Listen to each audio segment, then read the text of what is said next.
You may not be aware that North Dakota has salmon, and while they are only found in the Missouri River system, many of our Red River Valley residents enjoy having the opportunity to fish for salmon. And there's good news from this fall's salmon spawn. Joining us to talk a little bit more about this is Doug Lear with North Dakota Game and Fish Department, and I actually didn't realize, so I feel like I should. So we're talking about salmon, really, in North Dakota. We are, and it's Chinook salmon, so don't be mistaken. Okay. This is not Washington or Oregon or anything. And what's kind of cool is you put it in the context of, like, Thanksgiving and turkeys. And yeah, we have a turkey population in North Dakota. Not everybody that wants to hunt turkeys is going to get a chance. We have salmon, we have bighorn sheep. We really have a wide rainbow of different outdoors opportunities, and salmon is one of those. And it's kind of cool for anglers from the Red River Valley. Usually the best salmon fishing takes place kind of in the late summer and into the fall.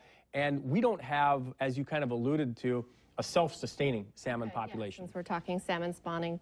Right, they're not naturally reproducing in North Dakota. So we work with our fisheries biologists and the fish hatchery at Garrison Dam, and we actually kind of give them a helping hand. Okay. And each fall of the year, fisheries biologists go out into the waters of the Missouri River system. You can see how, these are big salmon. Right. Yeah, it's really kind of cool. So again, this video footage is not from the Pacific Northwest. This is from right here in North Dakota.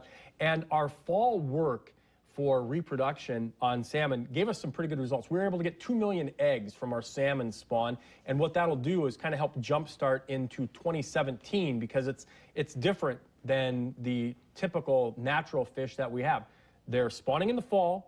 We put them in the hatchery in the winter, and then they'll be stocked next year to give anglers an opportunity to go salmon fishing. And looking at that video, it looked pretty big. What are we talking about for size? Well, our average size was actually down this year, but you're talking around that 7.5 pound size range. And people, wow, that's cool. And if you think of that comparative size to like a walleye, that's a big fish that we have in our backyard. And how does it taste?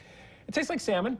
I mean, it's not. That's a good point. It's not going to be confused with walleye, anything like that. But it's really kind of cool to have those in North Dakota, Lisa. Fun to talk about this morning. Doug Lear, thanks for coming in. You're welcome.